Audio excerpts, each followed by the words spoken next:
Olá, investidores, sejam muito bem-vindos a mais um Money Minds, quadro em que conversamos com as mentes por trás de grandes negócios.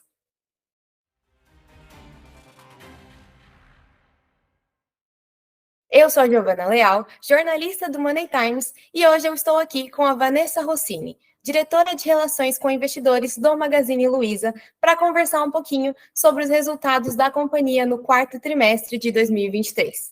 Seja muito bem-vinda, Vanessa. Boa tarde, Giovana. Obrigada pelo convite. É um prazer estar aqui com vocês para falar um pouco sobre os resultados do quarto tri do Magalu. Bom, a gente pode falar um pouquinho dando um geral sobre o resultado. O Magalu conseguiu reverter o prejuízo no trimestre e teve um lucro de 212,2 milhões de reais no período. Então, como vocês avaliam esse resultado do trimestre?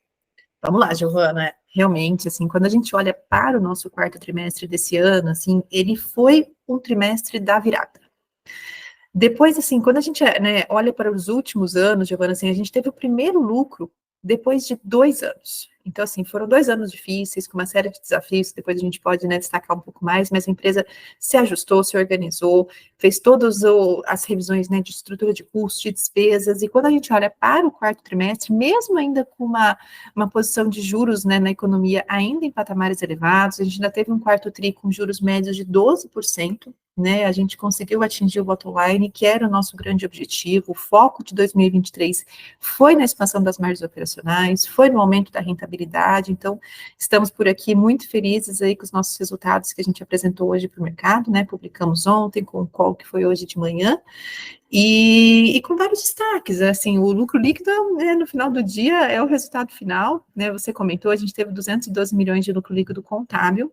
Tivemos alguns eventos não recorrentes ao longo do trimestre, como, por exemplo, a venda da Luiza Seg, a contabilização também de uma provisão tributária para o default, tivemos também uma atualização de valores a pagar aí para empresas adquiridas, e no final o lucro líquido recorrente da companhia esse trimestre foi de 101 milhões de reais. Então, enfim, estamos muito, muito felizes com esse resultado. Dentro desse pool aí de números, a gente teve uma evolução muito importante na nossa margem EBITDA. Então, a margem EBIT desse trimestre, ela atingiu 7,2%. Essa foi a nossa maior margem EBITDA, Giovana, dos últimos 3 anos. Então, realmente, assim, uma evolução muito significativa, um trimestre de virada de resultado mesmo. Quando a gente olha também no âmbito das despesas financeiras, por exemplo, esse trimestre a gente reduziu as nossas despesas financeiras em 20%. Então, isso também contribuiu para o lucro líquido. Então, assim, a gente teve uma evolução muito significativa da nossa parte operacional, com o aumento da margem EBITDA, que veio também de um aumento de margem bruta, também muito importante, e uma diluição das despesas financeiras, que também contribuiu para esse bottom line. As nossas despesas financeiras representaram 4% da receita líquida desse TRI. Quando a gente olha na evolução ao longo de 2023, nós começamos 23 com as despesas financeiras representando 7%, depois caiu para 6% no segundo trimestre, para 5% no terceiro TRI, e chegamos a 4% aí no final do ano. Então, para a gente também, mais um resultado para comemorar por aqui. E não podemos deixar de falar também de geração de caixa. Acho o lucro líquido é muito importante para a nossa operação, o que resume os resultados ali no final do dia, mas o quarto tri ele também foi um trimestre muito importante para a evolução do capital de giro, um trimestre muito importante para a geração de caixa. A nossa geração de caixa operacional, só para você ter uma ideia, esse trimestre foi de 1,5 bilhão de reais, sendo com uma contribuição muito relevante do capital de giro. A gente teve uma redução de mais de 400 milhões nos estoques, então isso trouxe, assim, muita eficiência para a nossa operação, monetizamos mais impostos, então tudo isso contribuiu muito para a geração de caixa. E quando a gente olha a nossa posição de caixa total, ela foi de 8 bi no terceiro trimestre para mais de 9 bi agora no quarto trimestre. Então, a gente aumentou em 1 bilhão a nossa geração de caixa, lembrando que esses 9 bilhões de caixa total que nós temos, ele corresponde a 3 vezes a nossa dívida de curto prazo. Então, realmente, assim, uma liquidez muito alta, uma estrutura de capital muito sólida. Quando a gente desconta as dívidas desse total de caixa, então, quando eu mensuro o meu caixa líquido, a gente atingiu 1,7 bilhão esse TRI, então também uma evolução aí de 1 bi versus o terceiro trimestre. Então, assim, muitas coisas a comemorar nesse TRI, estamos muito, muito animados aí com as entregas e com as perspectivas que temos. Maravilha. E falando justamente sobre isso que você comentou, da questão de geração de caixa e de rentabilidade, esses foram os destaques no trimestre. E a gente queria entender se isso é uma tendência para os próximos trimestres, o que vocês enxergam em relação a isso, dessa geração sólida e dessa melhora na rentabilidade. Vamos lá. Não, com certeza, esse é um excelente ponto. Então, como eu comentei, a gente teve uma importante evolução nas nossas margens operacionais esse trimestre. Então, só recapitulando, assim, a nossa margem bruta, ela cresceu, ela aumentou 2 pontos percentuais e meio. Então, a gente está falando de uma margem bruta agora no quarto TRI de 30,3%, né? Acho que é a maior margem bruta histórica para um quarto trimestre, se olhar aí nos nossos números. Essa margem bruta vem, né, derivada muito por o crescimento da receita de serviços, eu vou falar um pouco mais, e também, né, do foco em rentabilidade da nossa operação, das nossas margens.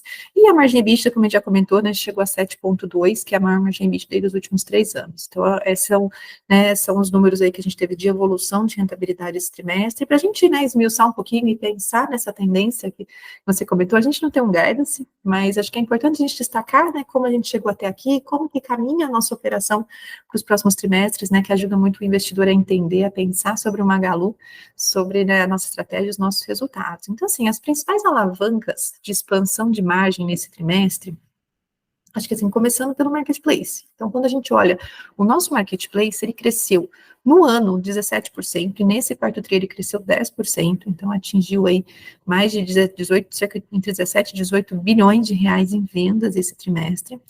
E mais do que crescer vendas, nós crescemos muito as receitas relacionadas ao marketplace. Então, assim, enquanto a nossa operação cresceu 18% as vendas, a nossa plataforma, as receitas cresceram 26%.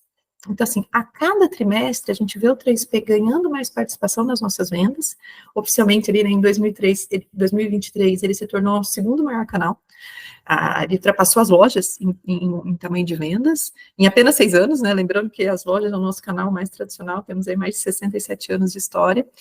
Mas a receita de serviço, ela vem ganhando muita relevância e vem contribuindo de forma muito significativa para as nossas margens. Então, quando a gente olha, né, para essa composição, para esses 2,5 pontos percentuais que a gente aumentou da margem bruta, mais ou menos 1,4 veio do crescimento na receita de serviços.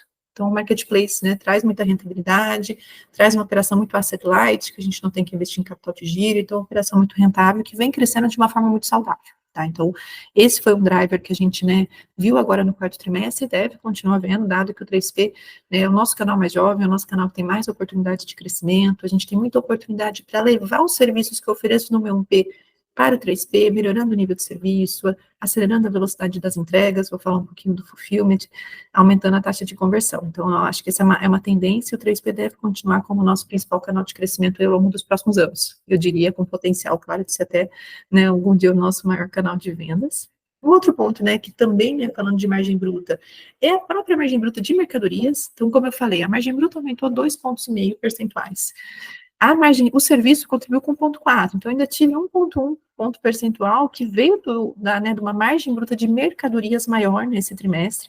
A gente concluiu o repasse do DIFAL no terceiro TRI, então agora no quarto TRI a gente já rodou com esse repasse feito, então além do DIFAL a gente ainda teve uma margem ainda mais saudável, e isso também, né, foi positivo para a rentabilidade. Como eu falei, a companhia toda, né, tem como foco a expansão da rentabilidade. Esse é o nosso, né, principal objetivo de curto prazo, então foi para isso que a gente trabalhou ao longo de 23 e, né, para 24 a gente segue com esse foco aí, com essa prioridade aqui dentro.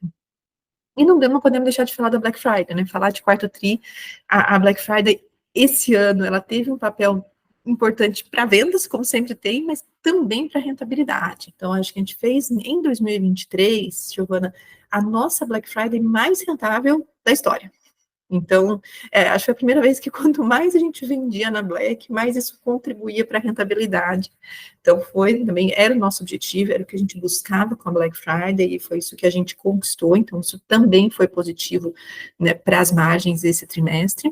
E esse driver comercial, essa estratégia comercial voltada para a rentabilidade, ela também continua. Outro ponto que vale destacar aqui é a expansão do fulfillment, não só no terceiro trimestre, mas também ao longo do ano, então, porque a gente começou 2023 com o fulfillment representando apenas 2% dos nossos pedidos no marketplace. Esse número no final de 23, ele já estava no patamar de 14%, 15%. Então, cresceu muito ano passado, e a gente quer também, né, continuar crescendo atingindo aí 2 dígitos mais altos esse ano. E quando a gente pensa, né, em expandir o fulfillment, por que ele é tão importante, né? Primeiro que a gente tem um modelo de fulfillment multicanal. Tá? A gente não abre novos CDs exclusivamente para o marketplace. A gente usa o mesmo espaço, o mesmo centro de distribuição que a gente já oferece os serviços para o nosso P para o 3P. Então, com isso, eu consigo monetizar um espaço que eu já tenho, prestando um serviço logístico, né, para os meus parceiros, e somado a isso, eu consigo melhorar e muito o nível de serviço dos pedidos do meu 3P. Que internamente, quando eu comparo o nível de serviço do B e do 3P, eu ainda vejo que assim, o do 1P ele é muito superior ao do 3P. Então, a gente tem feito um trabalho, e é um trabalho que continua de levar tudo que a gente construiu para o nosso 1P para o nosso marketplace. E a partir do momento que a gente, né, acelera os prazos de entrega, consegue entregar mais rápido para o nosso cliente, eu aumento diretamente a taxa de conversão. Então, isso tem um impacto direto em vendas, né? Então, com a mesma estrutura de sellers, mesmo tráfego, o mesmo mercado que eu tenho hoje, a partir do momento que eu tenho um nível de serviço melhor, eu consigo trazer mais vendas, aumentar a minha conversão de vendas, consigo diluir mais despesas, então isso também contribui aí para a nossa rentabilidade, contribui para o crescimento do marketplace, trazendo mais receita de serviços, trazendo mais take rate, então é também muito positivo, e como eu falei, a gente está, né, terminou o ano aí próximo de 15%, agora, em março, em alguns dias, a gente já vê esse percentual chegar mais próximo de 20%, por exemplo, então a gente sabe que a gente pode ir além. Na liquidação fantástica, especialmente, foi, né, no começo de janeiro, esse percentual bateu 28%. Então, assim, a gente sabe que a gente pode ir além, a nossa operação está pronta para crescer nesse serviço.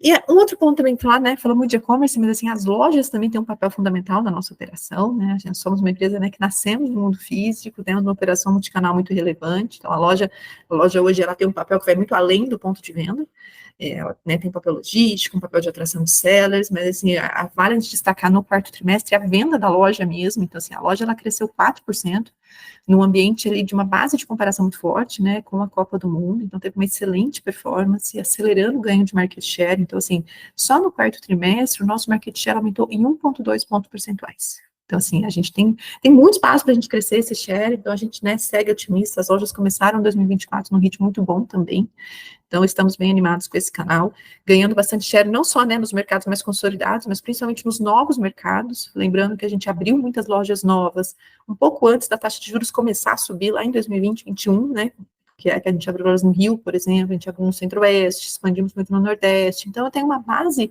de lojas mais recentes, com muito espaço para a gente maturar essas vendas. Então, né, acho que essa é uma outra oportunidade que a gente deve continuar vendo aí para 2024, né, que ajudou em 2023 e deve continuar vendo em 2024. E, por fim, a rentabilidade da Luizacred. Quando a gente olha para o quarto trimestre ele foi um trimestre, assim, de muito positivo, de muita virada, né, para o Magalu, como a gente falou, mas também foi um trimestre de virada para a Luizacred. Então, a Luizacred, ela vinha, né, com níveis de provisões mais elevados, muito em função, né, de uma safra de crédito mais negativa lá de 2021, que também já foi ficando para trás.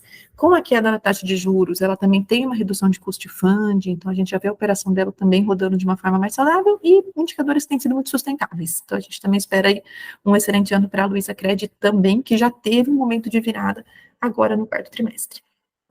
Então, assim, acho que tudo que a gente fez até aqui, né, tudo que foram as principais alavancas de expansão das margens desse trimestre, tudo muito sustentável. Então, a gente vê oportunidade para continuar expandindo as margens, né, continuar olhando para esses drivers, olhando para o crescimento do marketplace. Isso, assim, sem falar, Giovana, depois a gente pode detalhar um pouco nas perspectivas, né, um pouco mais para o ano, mas, assim, a gente tem uma oportunidade muito grande de crescimento de novos serviços, né, que são os nossos principais focos de investimento, e que, assim, muitos deles ainda não estão nem no consenso do mercado. Aqui a gente tem o Eds, a gente tem a Fintech, tem a Cloud, a gente, né, depois pode aprofundar um pouco mais, e que, né, ainda são, assim, em cima de tudo, né, se adicionam a essas alavancas que a gente comentou. Legal, maravilha. Agora falando um pouquinho de um ponto de alerta que os analistas destacaram, no trimestre, a contração nas vendas do e-commerce com estoque próprio, que foi o 1P, que você chegou a comentar. O que explica essa contração, o que explica essa baixa no trimestre? Vamos lá. A gente vai ter que lembrar, para falar um pouco dessa performance do 1P, Giovana, lembrar, né, do histórico do nosso quarto trimestre e dessa base de comparação que eu comentei um pouco quando a gente falou das lojas. Então, assim, a gente teve nesse quarto tri uma base de comparação muito forte com as vendas da Copa do Mundo lá no quarto trimestre de 22. Então, assim, historicamente, anos de Copa do Mundo são anos muito bons para a nossa operação, né? A gente tem nas nossas categorias tradicionais, aquelas categorias que o Magalu é até, né, tradicionalmente reconhecido, né, então eu falo de bens duráveis, de eletrônicos, são itens muito buscados em períodos de Copa do Mundo, e a gente teve uma excelente performance de vendas no quarto trimestre de 2022. Além de tudo, nós fomos um dos patrocinadores da transmissão da Copa na Globo, então a gente teve um caminhão de marketing aí ao longo do trimestre, então isso deixou a nossa base de comparação desse quarto trimestre de 2023 muito mais forte. Então, o 1P, ele teve essa base mais forte, a gente, né, não pode esquecer disso, e tem um outro ponto que, né, somado a isso, que foi muito do nosso direcionamento comercial. Então, como eu falei, né, o nosso foco de 2023 foi na rentabilidade. No quarto trimestre, isso não foi diferente. Então, assim, o direcionamento comercial da companhia, o direcionamento estratégico da companhia foi para as margens, foi para o aumento da rentabilidade, e isso se estendeu ao longo do quarto tri. Tanto é que a gente teve uma Black Friday, né, Black Friday mais rentável da nossa história. Então, isso também, né, tem um impacto em vendas. Então, quando a gente olha para essa performance de vendas do quarto tri, ela ficou, né, o B, principalmente, né, caiu um pouco as vendas aí versus o ano anterior, mas, assim, uma qualidade de vendas, uma qualidade, né, de rentabilidade aí dentro desse montante de vendas muito boa e com patamar, né, com volume total de vendas muito alto, né, afinal de contas a gente vendeu no ano foram 63 bi, só nesse último trimestre aí foram 18 bi, então a gente tá bem animados aí. Legal, e tem algum plano para, como dizer, tem algum plano mesmo para reverter esse cenário? Então, vocês vão voltar a focar nessa questão do 1P ou vai migrar mais para o 3C? Como vai ser essa questão? A gente não está agnóstico em relação aos nossos canais, tá, Giovana? Assim, a gente vê oportunidade de crescimento em todos eles. Né? Claro que o 3P, ele é um canal que ele é mais escalável, né? Eu cresço, né, com o ativo dos meus sellers, com o estoque, com todo o capital de giro dos meus sellers, então, e ele é um canal mais jovem também, então tem uma oportunidade, né, maior de crescimento. Mas quando eu penso, né, no curtíssimo prazo, para 2024, a nossa estratégia, ela continua muito voltada para a rentabilidade. Tá? Então, o que a gente quer esse ano é crescimento do lucro, crescimento, né, das nossas margens, expansão da rentabilidade como todo da companhia e da geração de caixa. Então, a gente vai buscar crescimento de lucro operacional, crescimento de lucro líquido, de geração de caixa também, né, então acho que isso todas aquelas alavancas que a gente comentou, elas contribuem, né, não podemos negar que a gente tem também um cenário, né, com ventos mais favoráveis, com uma queda de taxa de juros, isso tende a ser muito positivo para bens duráveis, a gente vê no nosso marketplace, como eu falei, né, investimentos como o fulfillment, que tem um impacto muito positivo, né, na conversão de vendas, isso também vai contribuir para o crescimento, mas a nosso foco, né, primário ali é nesse aumento de rentabilidade, e, né, com margens mais saudáveis, a gente mantendo um patamar mais elevado, a gente consegue, né, voltar a acelerar o crescimento, mas fazendo isso combinado com a rentabilidade. Então, digamos assim, a performance que a gente viu lá no quarto trimestre dos nossos canais, inclusive no P, está totalmente dentro do que a gente buscava para a nossa empresa, buscava para o Magalu, enfim, a gente vai seguir com esse foco. Perfeito. Você comentou um pouquinho também sobre a questão da Black Friday, que foi uma Black Friday muito boa para vocês. E alguns analistas chegaram a comentar sobre essas vendas mais estáveis e em um trimestre de Black Friday. Então, como você avalia o desempenho? Você disse que já do lado de vocês foi uma boa visão, mas vocês têm planos para esse ano? Qual é a visão de vocês sobre a Black Friday para esse ano também? Vamos lá. Não, assim, como eu falei, para a gente foi uma excelente Black Friday em 2023, assim, o que a gente buscava da Black Friday, a gente, né, entregou, então, conseguir conquistar essa Black Friday rentável era o nosso objetivo, então, a gente ficou muito satisfeitos, então, enfim, esse que é o tom da companhia, né, nesse momento. Aqui vale a pena destacar um pouco mais a performance das lojas. Comentei rapidamente quando a gente falou das alavancas, mas quando a gente olha para as lojas, nesse quarto trimestre, as lojas cresceram 4% versus 2022. Então, assim, elas conseguiram crescer em cima de uma base muito forte. Então, assim, a nossa participação de mercado aumentou em 1,2 pontos percentuais só no quarto trimestre. Então, assim, a gente conseguiu entregar isso sem abrir mão de margens, também com a expansão da rentabilidade nesse canal. Então, assim, digamos assim, essa combinação, né, do online e do offline é sempre muito forte no nosso modelo de negócio, né, a multicanalidade é muita parte da nossa estratégia. Então, a gente, né, acho que tanto no on quanto no offline, a nossa estratégia foi em rentabilidade, e vale destacar esse ponto do ganho de share da loja, que também foi muito expressivo. O 1P, ele teve um ano, né, Giovana, que não dá para negar também, não podemos esquecer do DIFAL, né, a gente falou do repasse do DIFAL ali nas alavancas, mas, assim, a gente concluiu o repasse no terceiro trimestre, mas foi um ano muito desafiador, né, para a operação de 1P, afinal de contas, quando a gente pagou, ao longo de 2023, 1,2 bilhão a mais de impostos. Então, assim, é um montante muito relevante, e a gente conseguir fazer isso crescendo vendas, né, olhando para o nosso ecossistema, né, ganhando participação de mercado, isso é louvável, assim, realmente foi um trabalho, né, um esforço muito grande das nossas equipes, muito engajadas, muito direcionadas ao que a gente precisava nesse momento, e como eu falei, né, atingindo patamares de margem que a gente entende que são mais adequados, a gente volta a crescer, acelerar crescimento e fazer isso com rentabilidade. Legal. Agora, virando um pouquinho a chave, falando sobre perspectivas, sobre projeções, a gente vê que a Selic está nesse movimento de queda. Eu queria Uhum. entender um pouco de como vocês estão acompanhando essa flexibilização da política monetária e como ela tem impactado a companhia, quais são as projeções para vocês para esse ano, que esse ciclo veio mais forte. É isso aí, vamos lá, não. Realmente tem uma correlação muito grande, né? A Selic com o varejo como um todo, né? A gente sabe o quanto que ela tem a taxa de juros mais alta, quanto que inibe, né, o consumo, mas no nosso setor isso é mais forte ainda, né? Eu diria, a correlação é muito grande, então quando a gente olha para os nossos setores mais tradicionais, digamos assim, né, que é mais de itens discricionários, a gente fala de eletroeletrônicos aqui, então a gente tem um impacto relevante para o nosso negócio, e esse impacto, Giovanna, ele acontece de diferentes formas. Então, assim, eu tenho impactos tanto quando eu penso em termos de top line, em termos de venda, quanto em bottom line também lá no nosso resultado final, né? Começando pelo impacto de vendas, os juros, ele tem um impacto direto no crédito, ele tem um impacto direto na renda disponível do nosso consumidor, a gente sabe que esses itens das nossas categorias mais tradicionais, eles são itens que têm um ticket médio mais alto, então, assim, o cliente precisa do crédito, ele precisa parcelar, e no momento de juros altos, isso fica muito mais restrito.